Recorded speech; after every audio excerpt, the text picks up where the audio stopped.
Would you like to accelerate your career and reach your full potential in just minutes a day? Welcome to the LEADx Show with New York Times best-selling author and Inc. 500 entrepreneur, Kruse. What's one specific way to manage up? Hello everyone, Kruse here. Welcome to the LEADx Show, where we show you how to stand out and get ahead in your career. And in just a minute, we're going to talk about a 15-minute weekly habit that will lower your anxiety and delight your boss. But first, did you know that I actually record the weekly wrap-up shows, the Friday podcast, as a Facebook Live video, usually on Thursdays? Yep. So if you want to get the episode early, or if you want to watch Tara and I banter back and forth and ask us questions live, you need to go to Facebook, look up LEADx Life, the LEADx Life page, L-I-F-E, like the page, and then turn on notifications so you'll know the next time we do a live video, which is usually Thursdays at 1 p.m. Eastern. And if you want me to answer your questions live on the air about leadership, productivity, entrepreneurship, whatever, go to leadx.org/askkevin to submit your question. If I use it on the air, we'll ship you some free swag, like a t-shirt, coffee mug, something else. Today's 1-minute tip is accountability, not micromanagement. Micromanagers dictate precise directions for how an employee should do her job or do her task. Now, this squashes individual development and growth, it squashes feelings of ownership, and it probably squashes innovations or possible breakthrough ideas. Accountability is different. You give employees the autonomy to complete the project any way they like. You just make sure they're clear on the deadlines and your quality standards. So typically, if I'm assigning work, I explain the desired outcome and why we're doing it. Even if it's a simple task, even if I'm telling my assistant, hey, I need 50 copies of this report, I'm going to first tell her why the report's so important, what I'm going to do with those 50 copies. So it gives a little bit of a sense of alignment and meaning to the work itself, leads to better employee engagement, and they can keep the ultimate goal in mind. Now, if I think the person doesn't really have the knowledge or skills to complete the task, or it's going to take them forever to figure it out and I could really save them some time, then I might be more directive, but I always start by saying something like, hey, listen, you can do this any way you like. And in fact, you probably will do it a better, faster way than I'd do it. But if I had to do the job, let me show you how I'd go about it. And then if the resulting work back is ever unsatisfactory, you just go into coaching mode. Explain what the intended outcome was, the intended standards, explain how what was handed to you or what was done fell short, why that gap is important, and then mutually determine what can be done to improve the results next time. So the big idea is to stay focused on outcomes, not process. Accountability for results, not micromanagement. Our guest today spent 15 years in the financial services industry researching hedge fund investments. He was a managing director at BlackRock when he left in 2015 to explore projects focused on introspection, generosity, and community. Today, he's an entrepreneur in residence at Quartz, and he's the founder of the media company RadReads, which explores the question, what does it mean to live a fulfilled life? The RadReads newsletter has over 15,000 subscribers, and is comprised of leaders, investors, academics, and change makers. I invited him onto the LEADx Show after I read his article, The 15-Minute Weekly Habit That Eased My Work Anxiety, published on Quartz. Our guest is Khe Hy. Khe, welcome to the show. Thank you for having me. It's a pleasure to be on. Now, we're going to talk about that article that caught my eye in just a second, but I, of course, always start out in a whole nother direction, which is I want you to share a story when sometime in your life when you failed, maybe it was early in your career, and what did you learn from it? Because frankly, I want to learn from your failure too. Wow. There are many, many instances. The one that jumps right off the page is early in my career when I was a hedge fund investor. There are two things that you must protect at all costs. And those are the positions that you hold, as well as the allocations and the names of your investors. And we had a file, and in hindsight, it makes no sense. But both of those things were in the same Excel spreadsheet. And I was sending the monthly update to not only our clients, but all of our prospects. And I attached said file. Wow. I was 23, 24 years old, probably 3 months into the job. And I got yelled at pretty badly. I think I got yelled at, but worse was I wanted to just crawl into a hole and never reemerged, especially that early in my career. That is a crazy story, and thanks for sharing it, because I can't even imagine, being a young man and then having done that, sent that very confidential information out to everybody. Like, when did you realize what you had done? As soon as I hit send. So you realized, boom, it sent, and then it was too late to unsend. I'm going to date myself. There was no Google, are you sure you want to send this email? It was straight up Microsoft Outlook. Wow. Yeah, that had to be for an uncomfortable day. And I'm sure you heard about it from your boss, but also from some of those people that you sent it to. And to make it worse, I think, I was in a world where in finance, all of the management is management by fear. Right. And so when you make a mistake like that, which is it's a costly mistake to the business potentially, they fight fire with fire. And so it was, I got berated for like days. Yeah. Well, when you look back with, some distance now to it, what's the takeaway? Is it like, hey, mistakes happen and life goes on? Or is it like you really need to do something else with that confidential information? I think that there were two takeaways. One is that at the time when I kind of did a postmortem, why did this happen?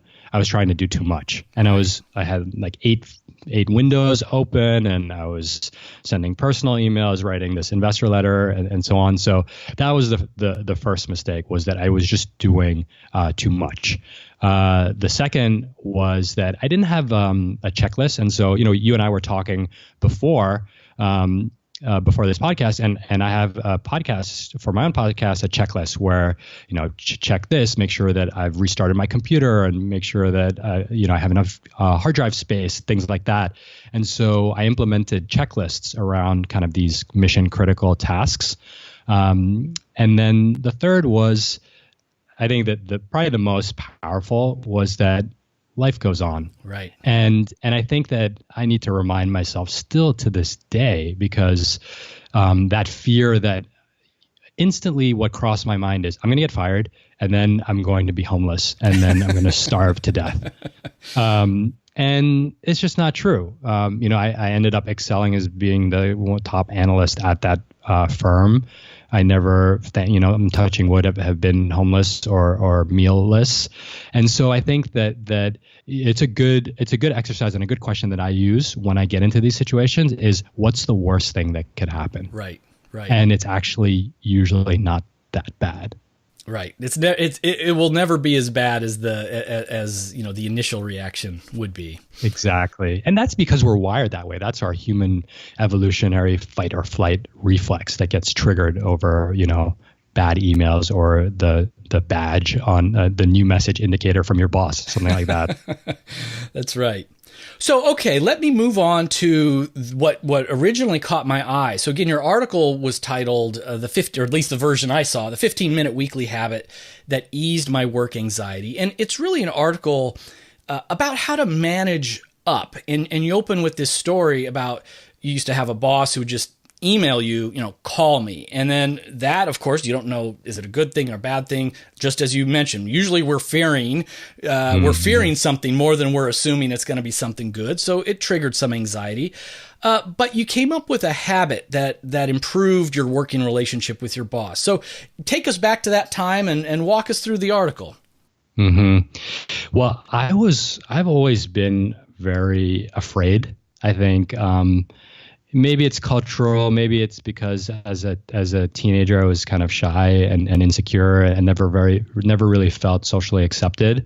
But that's a different conversation. But I guess that, and I've worked in these intense industries, and so my default reaction was always like, shoot, I did something wrong.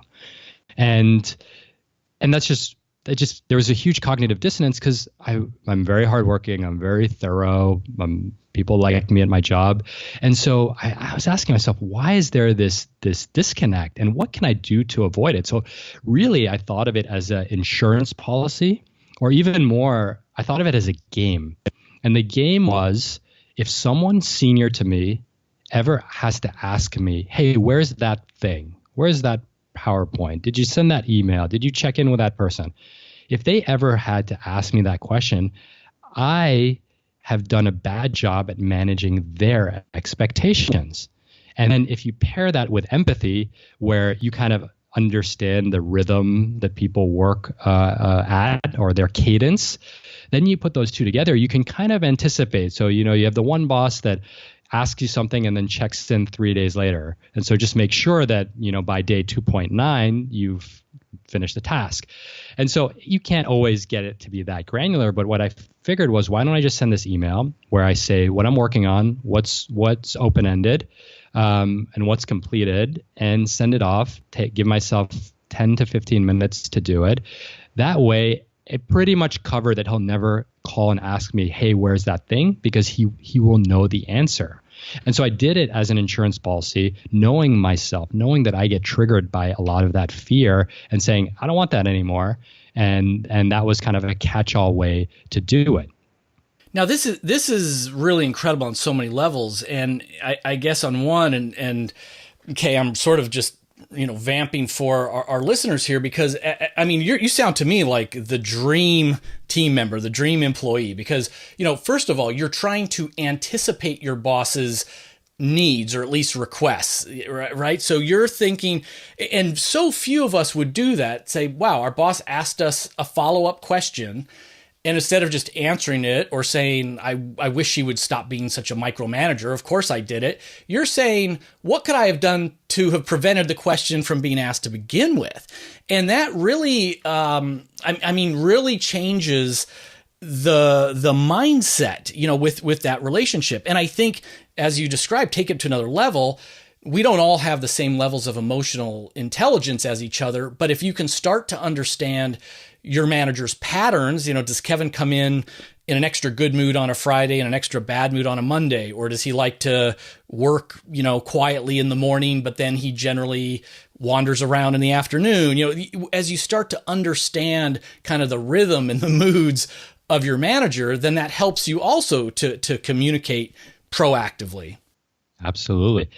And there were some tangential side benefits, which was, one, it was an excuse to humble brag, right? Right. Like, you did the task, like, you're not bragging, it's a fact. And so you're kind of always staying top of mind in your manager in the way you want to be remembered. And then on top of that, you're doing the manager a favor, because in this case, it was he knows that you're on top of things. So he just doesn't need to worry about the things that he hands off to you. And maybe he has to commit his mind space to another direct report. And so it was like laced with these, it's like 15, it literally, I would set timers, because if it ever takes more than 15 minutes, it might not be worth it. Right. And Kevin, I tell you, I'm 38 years old. I'm entrepreneur in residence at Quartz, which is not even anything close to a full-time job. I still, to this day, send that email to the founder of Quartz every Friday. So you just said something, Kay. You said it takes you about 15 minutes or less to write this weekly email. Mm-hmm. Yep. How long do you think it takes for the boss to read it? 1 minute. Okay. And I think so this is great, because, you don't want to start a habit that's too burdensome to yourself, mm-hmm. But probably if it took more than a minute or two, your boss might feel like, too long, didn't read, TLDR, mm-hmm. and would not open it. So I think brevity is a key part of the successful habit. And you just triggered, I'm surprised this didn't trigger before our interview, Kay, but my previous companies, most of them had a lot of the revenue was from professional services. So we would build custom corporate training programs for, pharmaceutical companies and stuff. And at some point I figured out, I don't know where I got the idea. I mean, it's obvious now that what I trained all of my project managers to do was at the end of every week, Friday, send the client a weekly status report. And it wasn't very long. It was little bullet points. And even if not a lot happened, it would say, okay, we're still waiting on your feedback from the scripts we sent you last week. End of update. But it set up that rhythm, and almost overnight became the firm known for like incredible client service. And it was only because we were proactively letting them know, like, hey, have a good weekend and don't worry about it. Like, we didn't forget about you. We got this work done, or my gosh, we fell behind by 2 days, but here's how we're gonna, make it up. And nobody had to wonder, what was going on. I mean, it's such a powerful and yet simple tool. Yeah. And what I would add is that when you don't have that communication, then people's imaginations start to run wild. And by doing that, I was preventing someone's imagination from running wild, because it's like, okay, these are where these things are. Game over. Not like, oh, is he waiting till the last minute to do this? Or did he forget, And the reality, even if I didn't send the email, was none of those things were true. But by not sending it, then my boss's head could go to all these places. Right. Then he would take it back on me. And then it's like everyone loses. Right. Everyone loses. So, Khe, I always, like to challenge our listeners, instead of like trying to do some big life-changing thing overnight. Say, just try to get a little bit better every single day. One new habit, learn something new. So I want you to challenge us. What's one specific thing we should do today? And if it's, hey, go write that summary email to your boss, that sounds good. But is it that or something else? I think it is. And I'm still blown away. I think that, I've met so many professionals in my life, and I could count on under, 2 hands the number of people that do it. And it's just, I don't know why people don't do it. But I give you something more original. I think this is going to be a little contrarian or maybe a little different, but the one challenge that I would give your listeners is try to make someone else better every day. And that can be really simple, like sending them an article on something you think that they're thinking about. It could be making an introduction. I like to call them MBIs, which are mutually beneficial introductions, where you just happen to know two friends of yours are really into Bitcoin. So just connect them and see what happens. Obviously with a double opt-in, so always check. To something that I really believe in, which I call do free work, which is just, if someone's like working on a proposal or a manuscript or a blog post, like offer to read it and give them some quick comments. And I think that by doing that, helping someone releases oxytocin in your brain, so it will actually physically make you feel better. But you will build up this groundswell of amazing relationships and friends, and just people who will have your back, and you will learn about the things that matter to them. Wow, you just gave us so much stuff, and I like the way, you really have thought this through, do free work, MBIs. And I usually ask our guests, for advice to young professionals who want to, get ahead and be viewed as a high potential. I feel like that's all you've been giving us, like the weekly email and these challenges. But I'll ask, other things you would like, you can place a phone call to the past, and you're calling, Khe Hy, your age 22, 25. What would you tell yourself? Wow. It's funny because okay. So this is actually perfect transition, because it's the thing that I didn't do. I did not do in basically my entire 20s, is I never, ever looked within myself. I never looked at my fears. I never looked at my insecurities. And I just went work, hustle, connect, read, don't sleep. And the way that I think about it is, what I did was, imagine if you said to someone, I said, Kevin, hey, I'm 21 years old, and I'm not going to start going to the gym until I become a managing director at a financial services firm, because I need to dedicate every single minute to getting that title. And I basically did that for myself emotionally. And I think that many, many professionals, more so males, are motivated by, and it's not like skeletons in your closet, but it's just kind of normal human angst, right? Why does an email that says call me trigger your fight or flight reflex? Because we're biologically wired that way. But on top of that, we might have been picked on when we were 12 years old, or we might not have had the relationship with our parents that we wanted, or we might have just been like huge nerds that were ostracized in high school.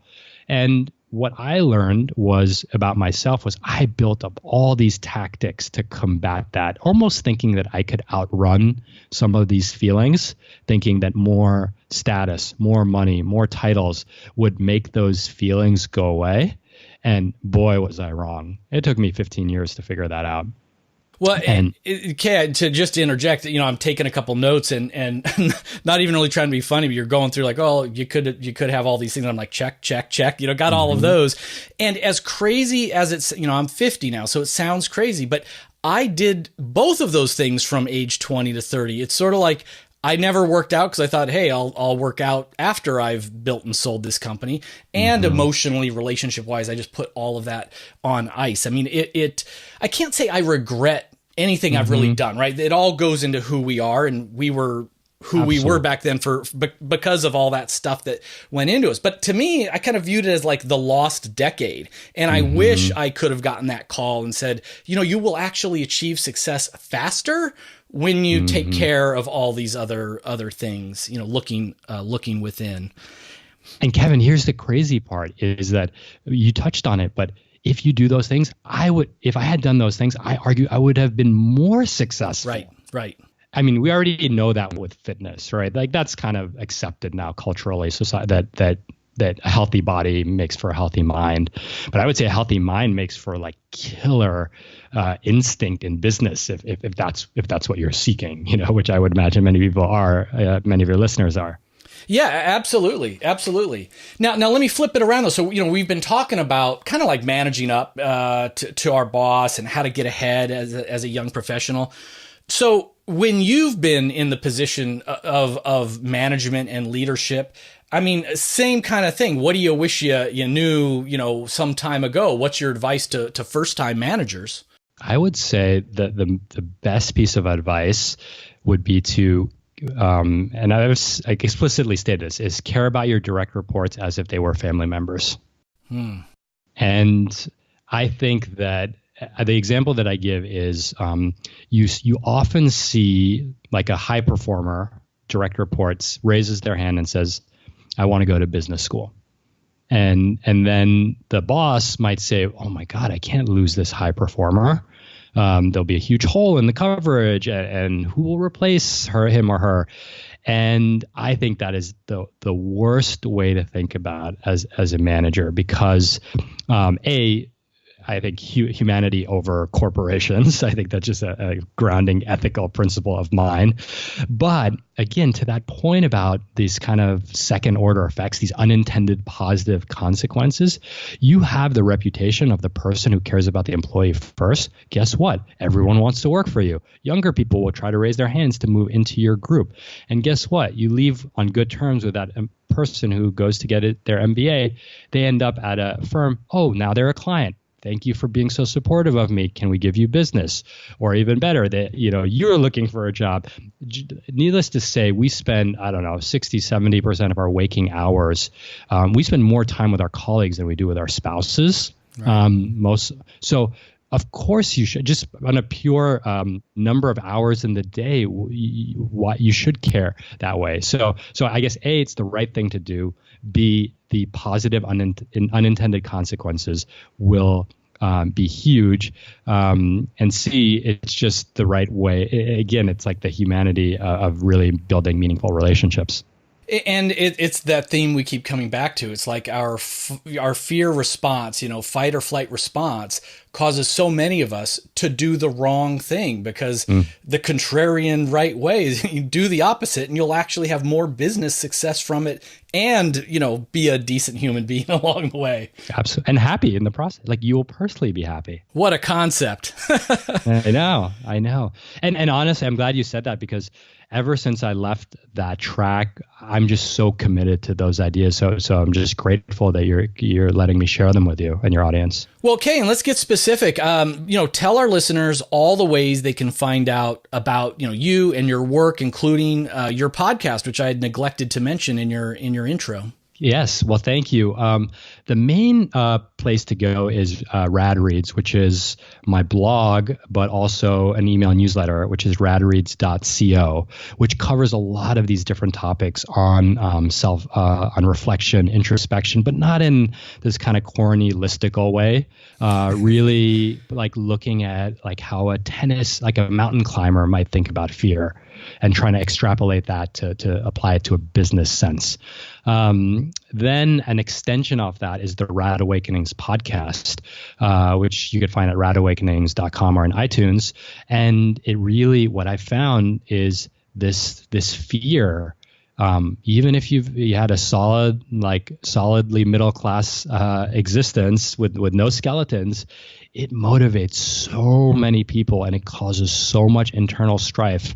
And so I just get people, there's a lot of crying, like I told you, but I get people to share these stories in a very vulnerable way, so that the younger folks can really learn. And so instead of me saying make that investment, I want 50 guests to say in their own way why they wish they had made the investment in kind of their inner work. And so those are the main places. And the place I have the most fun is on Snapchat. I'm the oldest guy giving management and leadership advice on Snapchat, I think. And that's under the handle RadReads, where there's a daily story. Wow. I'm on Snapchat, but I'm more of a lurker than, I try to put some stuff up, but it's back to that whole introversion. But I'll follow you as soon as we're done with this. Away. Yeah, as soon as this interview's done. And we'll certainly put up links to the show notes. But, LEADx family, you always hear me asking it for myself, but I want to ask you to do us a favor, for Khe, because if you got just one new idea, if you just got triggered emotionally a little bit even, go on to iTunes. The best gift that you can give them is search on Rad Awakenings and click that subscribe button, listen to an episode, and leave him a good rating and review. So, Khe, thanks for your time. Thanks for all the vulnerability, the transparency into your career. And, thanks for coming on to the show. Thank you, Kevin. This was an absolute pleasure. LEADx family, don't forget you can get links and notes from this interview over at leadx.org. And you can also download our free ebook, Richard Branson's 7 Secrets to Leadership, at leadx.org/Branson. And if you want to get more LEADx in your everyday life, just follow us at LEADx Life on Instagram, Facebook, Twitter, and YouTube. That's one word, LEADx Life. And if you've ever gotten even just one good idea from a LEADx show, do me a huge favor. It takes less than a minute. And just subscribe to the show on iTunes and leave a quick rating. Just go to leadx.org/subscribe. Until next time, friends, remember, leadership is about influence, which means we are all leaders. Whether you're a salesperson or a soldier, an entrepreneur or an executive, a coach or a counselor, you are leading all of the time. You positively influence with your behavior, and you influence negatively when you're a bystander. How will you lead today?